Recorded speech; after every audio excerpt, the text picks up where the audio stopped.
Hey, everybody, welcome back to another edition of the Fantasy Football Consistency Show. Coming to you at you every Thursday night. As always, I'm Bob Lung at Big Guy Fantasy Sports and Tampa Bay 316. Well, you know that man. He is not Chris Kringle. That is the one, the only Ron Rigney.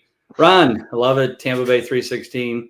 Not that is hockey though, correct? Or is it baseball?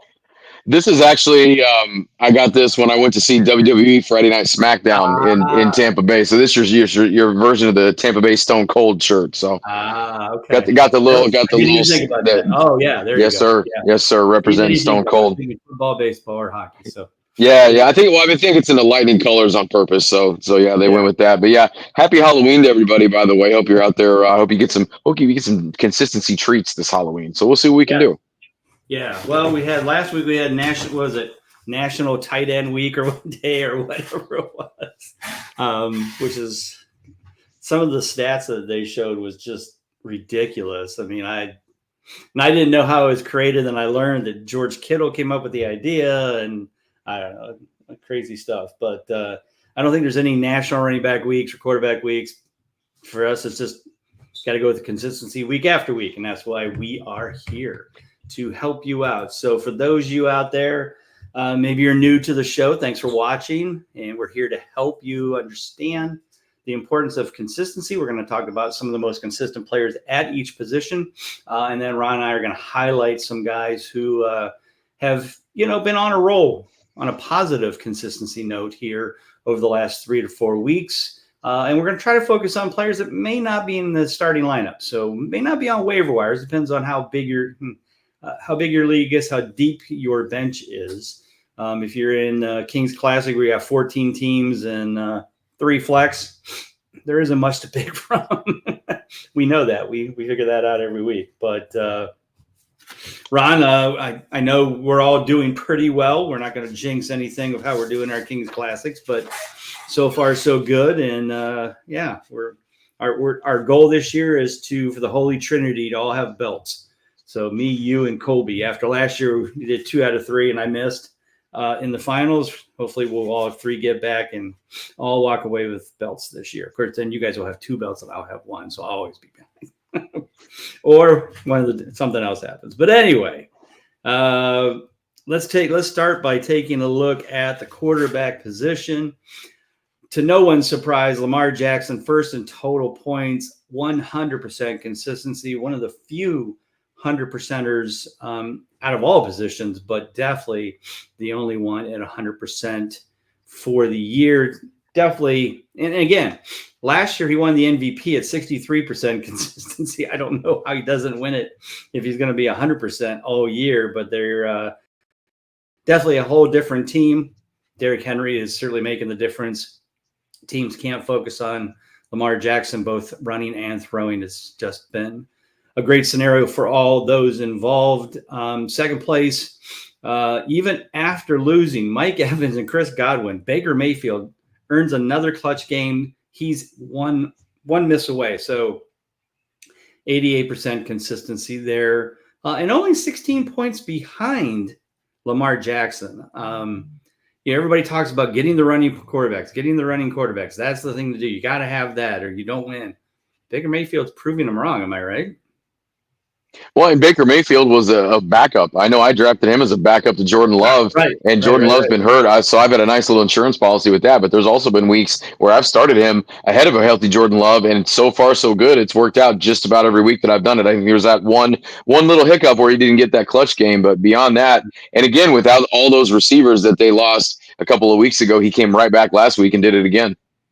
Right. I mean, he's still a quality quarterback. He throws good short, intermediate passes. He's got a good dynamic duo in the backfield with Bucky Irvin and Rachaad White, who both can catch passes. So definitely getting the job done and keeping them in games. I mean, Godwin won't be back. Evans may be back, but we'll see. Don't know how long. But other than that, 75% consistency. Jaden Daniels, 71%. Jalen Hurts, Sam Darnold, 67%, Jordan Love, 63%, Josh Allen, Joe Burrow, Geno Smith. And that is it, over 50% consistency there are only 9 players who are above 50% at quarterback. That is not a good thing, Ron, is it? No, and the thing is, those guys that you pay, a lot of those guys that you paid up for, man, those guys are at the beginning of that draft. That we're having to scroll. I know I picked on him last week, but you're still having to scroll quite a bit to find the Patrick Mahomes of the world. And if you went with Aaron Rodgers, he's another guy that's playing tonight. He's non-existent in the consistency world. So you've had to probably pluck somebody off the waivers, and it's probably worked out better than the guy that you drafted. Yeah, I mean, Dak Prescott is at 29%. Tua is 33%. Aaron Rodgers is 38%. Trevor Lawrence, 38%. Kirk Cousins, 38%. As you said, Patrick Mahomes, 29%.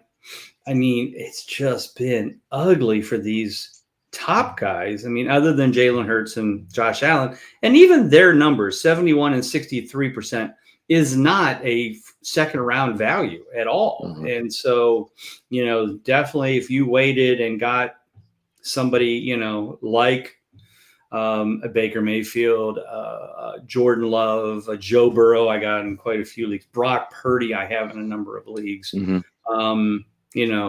Not great. I mean, Purdy's fifth in total points, but only 50% consistent. But still a lot better off than if you Patrick. I got Purdy and those kind of guys in round 7, 8, 9, and those of you that took the Patrick Mahomes missed out on a top third round or fourth round pick. So not pretty. But Ron, I'm going to turn it over to you. Any other players that jump out at you, and then what player are you going to go with as your kind of person you're keeping an eye on this week and heading forward from a consistency standpoint? Not a ton of surprises here. A guy that I'll highlight when you have to scroll a little further down, though, that you didn't mention is Russell Wilson. Russell Wilson looking reborn in Pittsburgh. So it's kind of cool to see him having some success based on what he's had. Jared Goff's the guy that I would have thought might have been a little bit higher as well. Not to say that you spent a lot of draft capital on him, but he's a guy that I have on one of my Kings Classic teams, and it's paid off for the most part. But last week he just felt like, you know what, I'll just go in and throw 3 or 4 touchdowns. I don't need to get a bunch of yards. I'll get about 80, and then I'll go sit and watch. 5 yards, 3 touchdowns. I saw that. Yeah, I'll go sit and watch Hendon Hooker play for a little bit. So he's getting you the points. He's 14th in total points, so he's getting you some points there. Guy I'm going to highlight, though, we're going to go full on homer with the move that Colts fans. I think that as much as we want Anthony Richardson to work out, we want Joe Flacco in there right now because we want to win some football games. If you listened or watched the game last week, I was listening to it on the radio, and I think at halftime, Anthony Richardson had 2 completions. And he had one that went for a 60-something yard touchdown, and then he had an interception as well. I don't know who the other completion went to, but he finished 10 for 32. It was not pretty. And plus, he said he got a little tired last week, so he had to come out and rest. So we won't touch that. But Joe Flacco technically got in the game last week because he had to come in and do a handoff because Anthony Richardson was a little bit winded. But Joe Flacco, we saw what he did in Cleveland last year. We saw he's won a Super Bowl. He's been a great quarterback, and he's going to come in and get the opportunity, and I think it's what that offense needs. I was talking to you guys about it this week, and Michael Pittman owners as well. I think this is going to benefit you tremendously. Yeah, me as well. When you look at the 5 starts that Anthony Richardson has with Pittman, I believe it's 31 targets, 15 completions, 167 yards, no touchdowns. That's in 5 starts. Joe Flacco's got 3. He comes in, he's 22 targets to Pittman, 14 grabs, 185 yards, one of those being 113 in one game, and 2 touchdowns. So you can see the efficiency is there. They're playing Minnesota. Coming, I think it's Sunday night. They're playing Minnesota. Minnesota's one of the more friendly defenses as far as to opposing quarterbacks. So I see no reason that Joe Flacco can't come in there, get you close to 300 yards at least, couple touchdowns, and then make teams kind of respect that pass game a little bit more, which might open things up for Jonathan Taylor as well if you have him. Right. Well, as you said, Minnesota dead last in giving up fantasy points to wide receivers. So definitely love the matchup there. And yeah, I mean, I have a soft place in my heart for Joe Flacco from last year.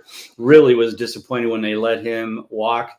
Not that Jameis Winston isn't a terrible concept.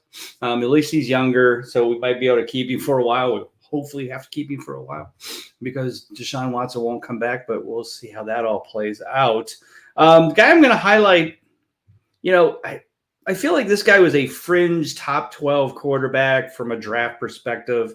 Of course, I'm talking about Trevor Lawrence, and he is right now 12th in total points, but he started out 0 for 4 for clutch games. But since then, kind of starting to get it back together. 3 out of his last 4, so he's 3 out of 8, only 38%, but 75% over the last 4 games. Things are starting to click. He's starting to get the offense rolling again. Lost Christian Kirk. That's going to hurt some, but, we need to get Brian Thomas healthy, but I think there'll be a lot more usage with the running backs. Evan Ingram is back. If he can stay healthy, we'll see a lot of benefit out of that. So for all you Ingram owners, me included, we're very happy to see Evan back, and hopefully he can stay healthy for the rest of the year and put up some of those big numbers he put up last year when they were kind of hurting at quarterback or hurting at wide receivers. So he's playing at Philly this week. Philly's pretty lenient to most. Let's see what they're ranked. They are, well, actually not too bad. 7th in total points, or 7th in putting up points against them. So definitely keep an eye on Trevor Lawrence this week. So, Ron, let's move over to the running back position. We had mentioned just a few weeks ago how the running backs were really, showing their worth for once this year. Right now, there are 7. Now, granted, there is some 2 for 2s with Pacheco, Kareem Hunt's 4 for 4, and Jonathan Taylor's 5 for 5. But 7 out of 7, 8 out of 8, 100%ers, Derrick Henry, Kyren Williams, Bijan Robinson, and Jahmyr Gibbs, all, doing what that we drafted them to do. I think the biggest surprise to me is Kyren Williams. I was kind of down that I didn't know if he was going to be the man. There wasn't a lot of love and talk about him, but he certainly has proven his worth, along with Derrick Henry and Bijan and Gibbs. But, Bijan and Gibbs went in the first round. Henry went usually in the second. I usually got him at the end of the second, so got him in a lot of spots. Jonathan Taylor when he's on the field, which is the biggest key. After that, 88%, Alvin Kamara, Josh Jacobs, probably one of the bigger surprises of how well he's doing. 10th in total points, 88% consistent, 86% consistency. Saquon Barkley, David Montgomery, Aaron Jones, and Brian Robinson of the Swiss Family Robinson family. 83% Kenneth Walker, 80% Joe Mixon. So we'll just stop there for going through the top. But the fact that there's that many running backs, over 80%, and we're basically, heading into the halfway point, Ron, I think we're seeing a little bit of a shift from it's all about the wide receivers to now maybe a little bit more 50-50, I think, where getting good running backs and good receivers are making more of a difference. Where last year, you just drafted 3 or 4 in the first 4 rounds of wide receivers, and you just kind of makeshift the rest of the running backs and stuff. But definitely running backs making a point this year. We all know a lot of this is due to the defenses kind of playing that, high zone or, what do they call it, Tampa 2 or whatever. But your thoughts on that as we're heading, as we're looking at this wide receiver position.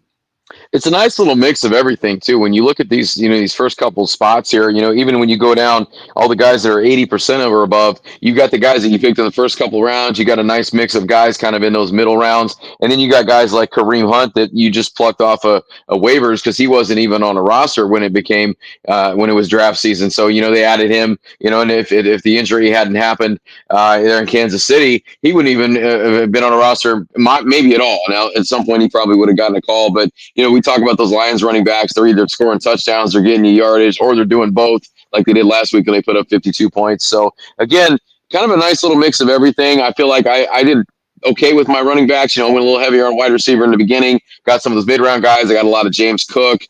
I do have Jonathan Taylor on one team. I've got DeAndre Swift, the guy that, I didn't highlight him, but 4 straight clutch games. If you happen to watch, I know the national game that we got here was the Commanders and the Bears, and that second half especially, DeAndre Swift broke one for 56 yards, got you over 100, caught a couple passes, got you a touchdown. He's been paying dividends these last couple of weeks as well, and he's probably an RB2, maybe even an RB3, depending on what money you spent there.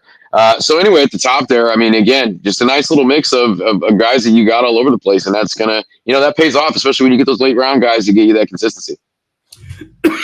Right.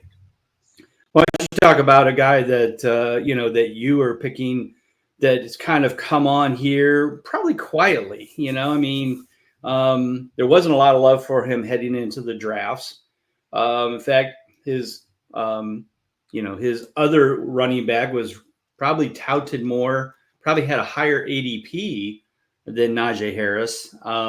But talk about Najee and where he's at right now, how his consistency has really been, exploding here over the last 5 games, and where things seem to be going with him.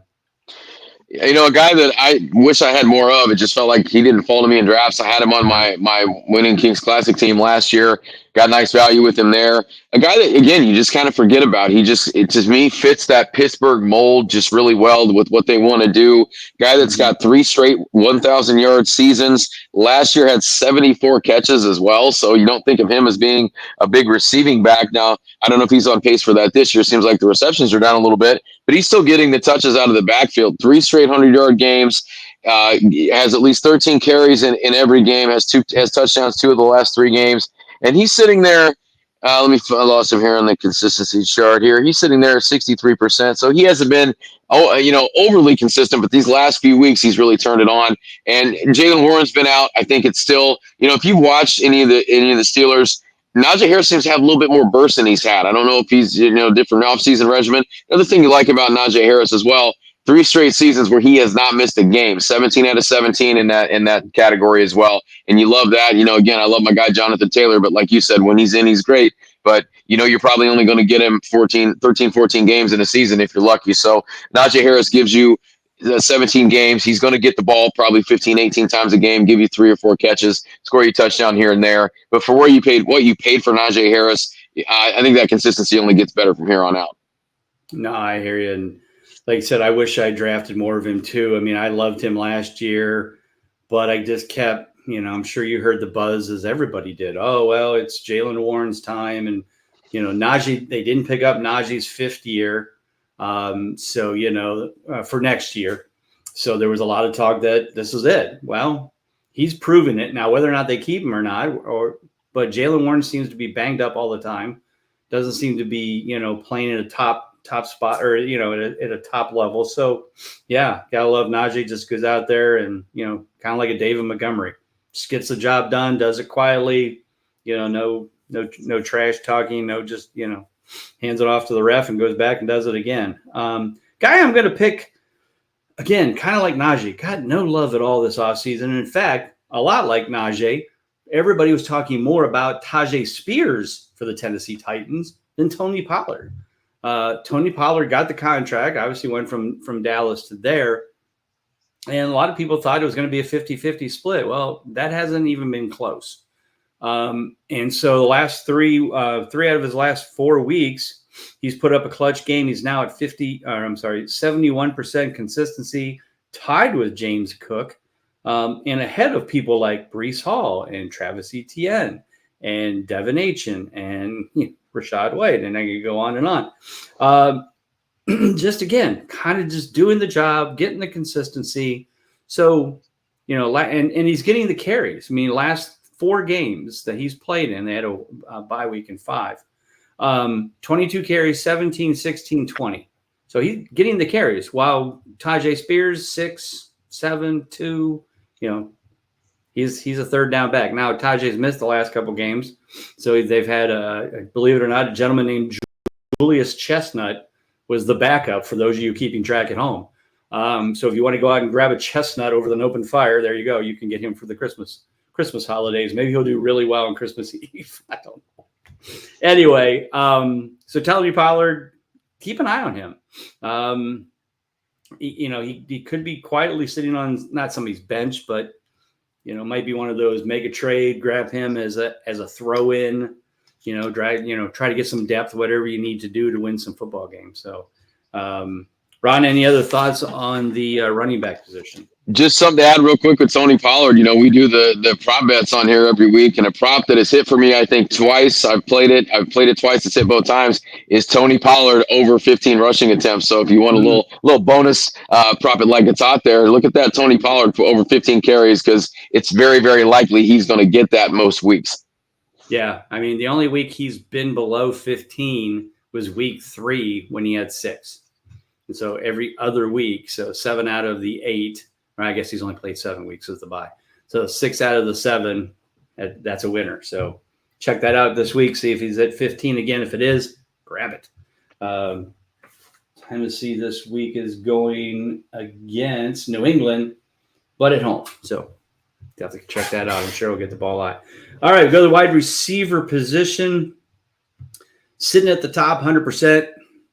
Well, sadly, he's only 2 points ahead of Justin Jefferson, but he's 7 out of 7 in clutch games. That is Chris Godwin. So thank you, Chris. You'll stay at 100% for the rest of the year. But sadly, people I'm sure will be scoring more points ahead of you. But we've got Justin Jefferson at perfect. Nico Collins has been out a couple of weeks, perfect. A.J. Brown, when he's been on the field, he's perfect.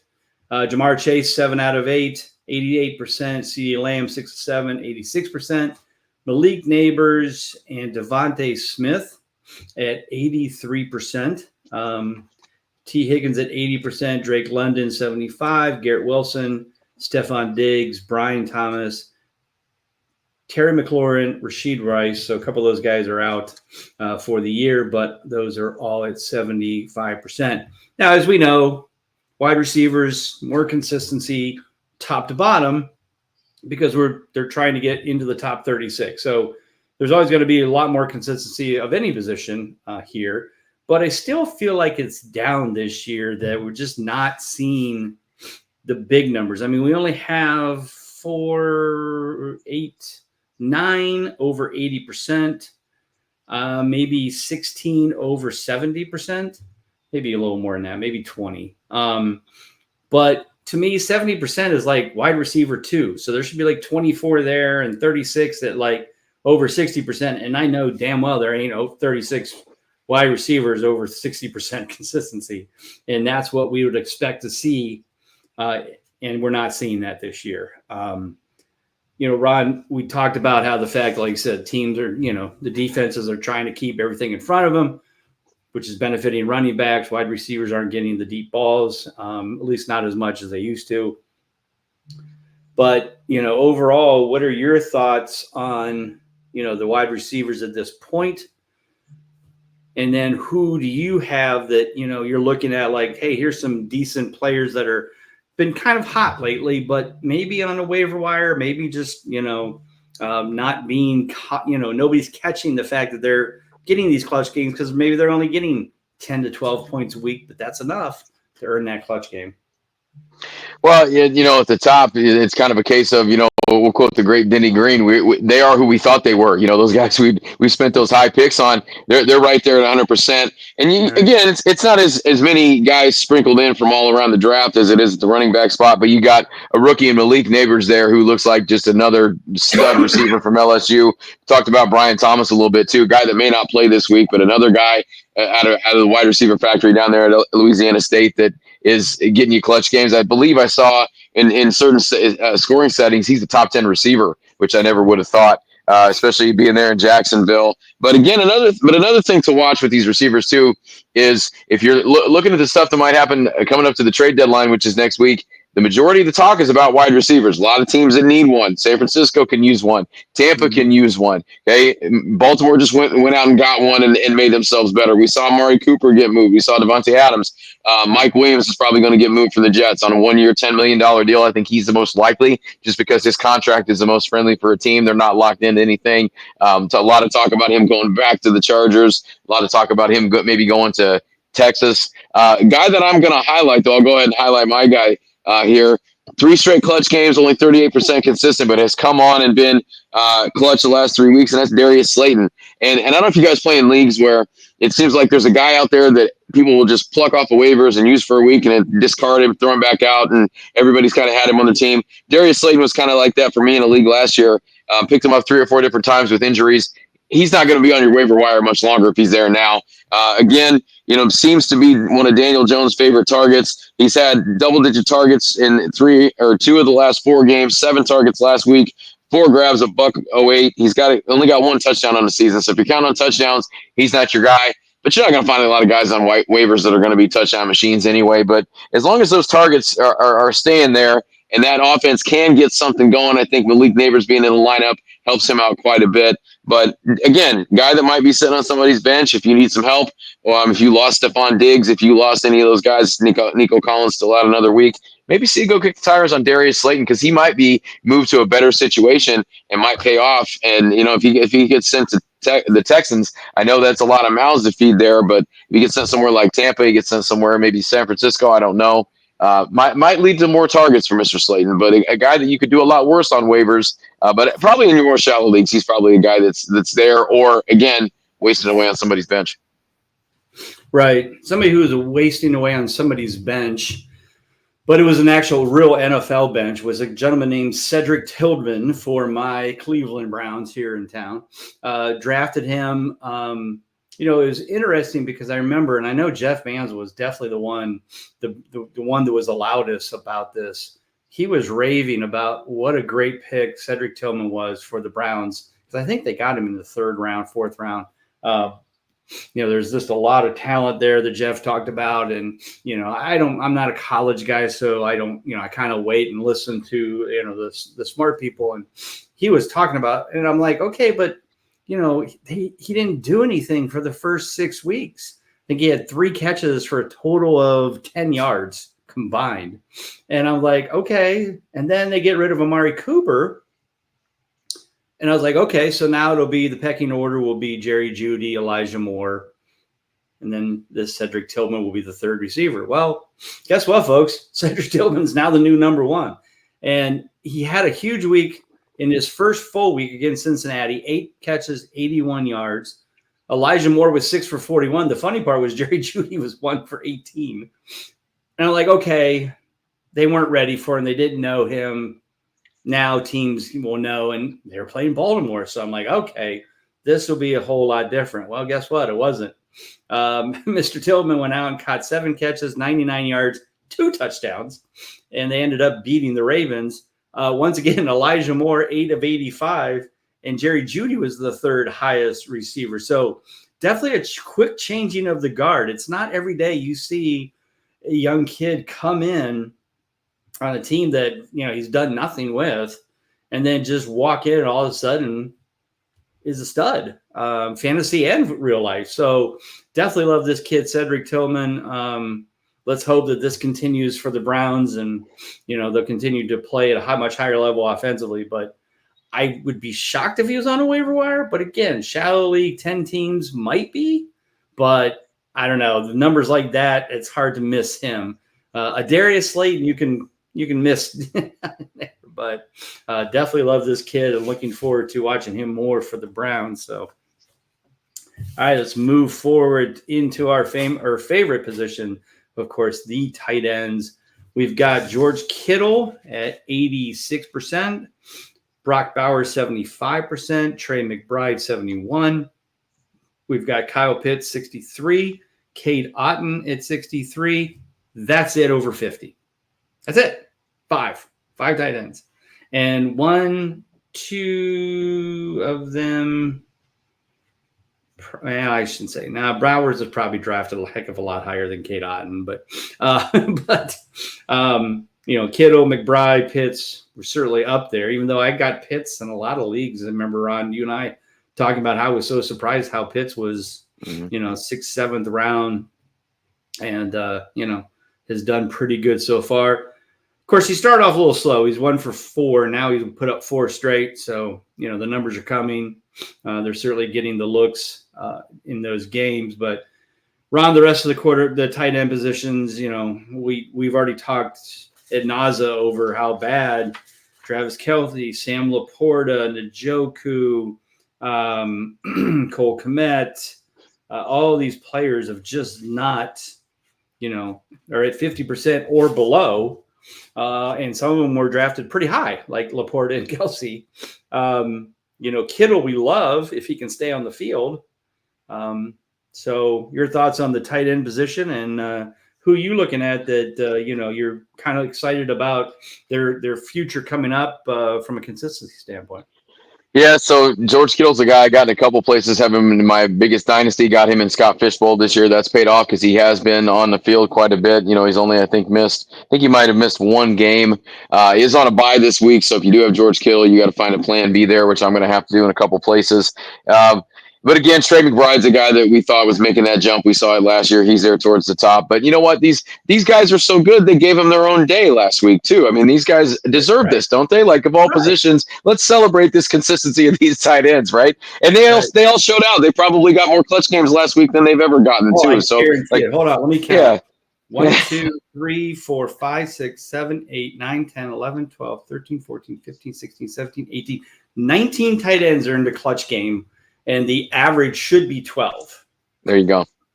So that's probably a record for tight ends. I know they said it was for like total touchdowns, total yards, all kinds of records set that day for tight ends. So they also set the record for most clutch games by tight end position. Like I said, there were weeks. Was it week 1? We had 1, 2, 4 in week 1. 4. That's how bad it was.